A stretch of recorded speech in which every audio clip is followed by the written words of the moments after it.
Hello बच्चों, good morning.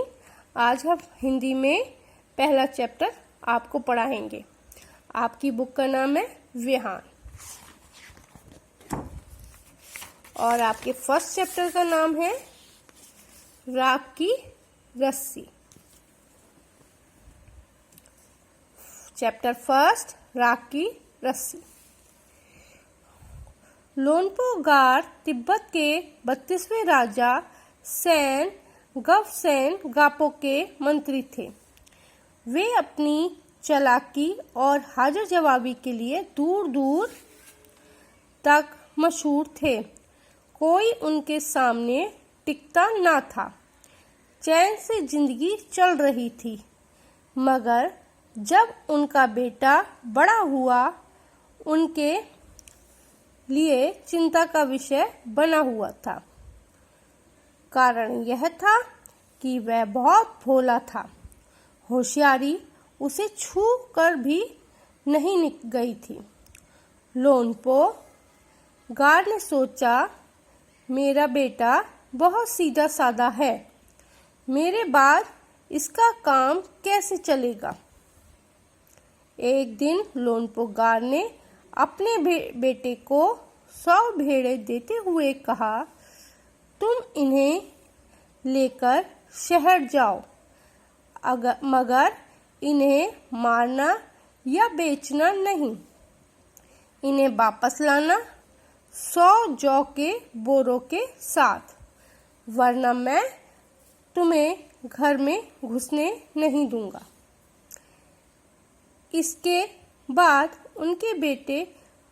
इसके बाद उन्होंने बेटे को शहर की तरफ रवाना किया। लोनपो गार का बेटा शहर पहुंच गया, मगर इतने बोरे जौ खरीदने के लिए उनके पास रुपए ही कहाँ थे। वह इस समस्या पर सोचने विचारने के लिए सड़क किनारे बैठ गया, मगर कोई हल उसकी समझ में नहीं आ रहा था। वह बहुत दुखी था। तभी एक लड़की उसके सामने आ खड़ी हुई। क्या बात है, तुम इतनी दुखी क्यों हो? लोनपो गार के बेटे ने अपना हाल कह सुनाया। इसमें इतना दुखी होने की कोई बात नहीं है, मैं इसका हल निकाल देती हूँ। इतना कहकर लड़की ने भेड़ों के बाल उतारे और उन्हें बाजार में बेच दिया। जो रुपए मिले उनसे जौ के 100 बोरों खरीदकर उन्हें घर वापस भेज दिया। लोनपो गार के बेटे को लगा कि उसके पिता बहुत खुश होंगे, मगर उसकी आपबीती पर उन्होंने ध्यान नहीं दिया। वे उठकर कमरे के बाहर चले गए। दूसरे दिन उन्होंने अपने बेटे को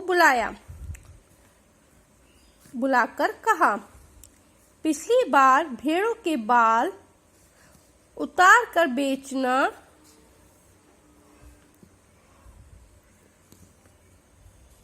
मुझे जरा भी पसंद नहीं आया। अब तुम दोबारा उन्हीं भेड़ों को लेकर जाओ, उनके साथ जौ के 100 बोरे लेकर ही लौटना। एक बार फिर निराश लोनपो गार का बेटा शहर में उसी जगह बैठा। ना जाने क्यों उसे यकीन था वह लड़की उसकी मदद के लिए जरूर आएगी, और हुआ भी कुछ ऐसा ही। वह लड़की आई, उसने अपनी मुश्किल कह सुनाई। अब तो बिना जौ के 100 बोरे के पिता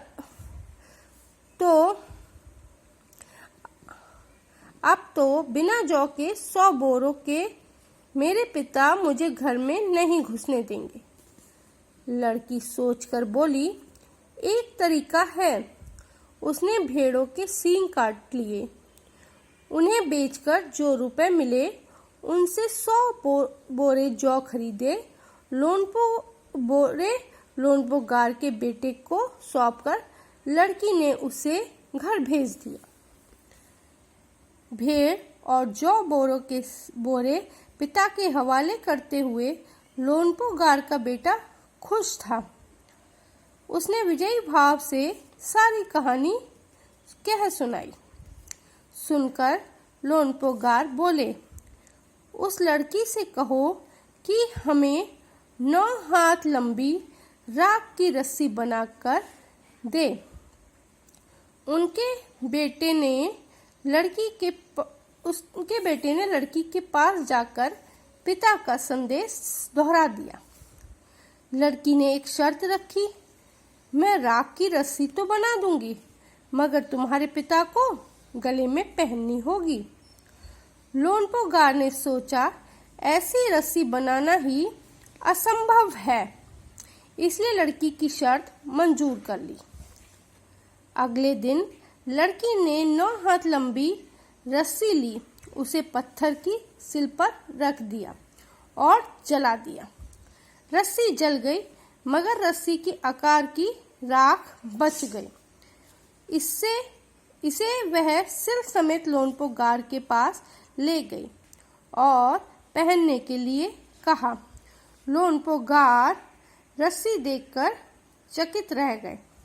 वे जानते थे कि राख की रस्सी को गले में पहनना तो दूर, उठाना भी मुश्किल है। हाथ गले ही लगाते ही वह टूट जाएगी। लड़की की समझदारी के सामने उनकी अपनी चालाकी धरी रह गई। बिना वक्त गवाए लोनपो गार ने अपने बेटे की शादी का प्रस्ताव लड़की के सामने रख दिया। धूमधाम से दोनों की शादी हो गई। बच्चों, ये तो आपकी कहानी है, राख की रस्सी। इसको आप दोबारा पढ़िएगा और अच्छे से समझिएगा। अब आती है शब्दार्थ। शब्दार्थ आपको एक कॉपी में, अपनी नोटबुक में ये सब लिखने हैं। सबसे पहले हाजिर जवाबी।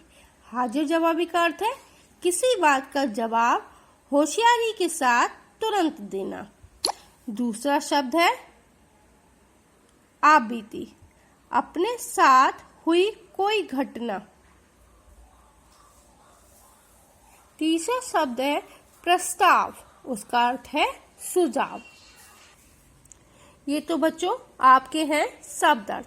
आप इन्हें कॉपी के पेज पर उतार लीजिएगा। सेकंड क्वेश्चन आपका आता है, सही उत्तर का चयन कीजिए। ये आपके इसमें 3 ऑप्शन दिए हैं, जो भी ऑप्शन सही है उस पे आपको टिक लगाना है।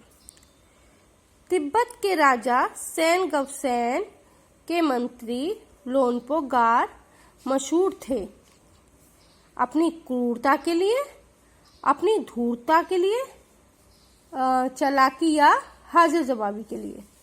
तो इसका सही उत्तर है चालाकी और हाजिर जवाबी के लिए। सेकंड, लोनपो गार के बेटे ने जौ के 100 बोरे खरीदे, भेड़ों के बाल बेचकर, भेड़ों का मांस बेचकर या भेड़ बेचकर। तो राइट आंसर है भेड़ों के बाल बेचकर। थर्ड, लोनपो गार ने लड़की को राख की रस्सी बनाने के लिए कहा था। 7 हाथ लंबी, 8 हाथ लंबी या 9 हाथ लंबी। राइट आंसर है 9 हाथ लंबी है। अब आता है सही कथन पर सही तथा गलत कथन पर गलत का निशान लगाइए। फर्स्ट है, तिब्बत के 32वें राजा का नाम स्वयं गवसेन गापो था। ये आपका राइट है, तो इसके आगे आप राइट का निशान लगाएंगे। सेकेंड, लोनपो गार का बेटा बहुत चालाक था। ये गलत है, तो इसके आगे क्रॉस का निशान लगाएंगे। थर्ड, लड़की ने भेड़ों के बालों को काटकर बाजार में बेच दिया, ये सही है। इसके आगे राइट का निशान लगाएंगे। फोर्थ, लड़की ने भेड़ों के सींग काटकर बेच दिए, ये भी सही है। तो इसके आगे आप राइट का निशान लगाएंगे।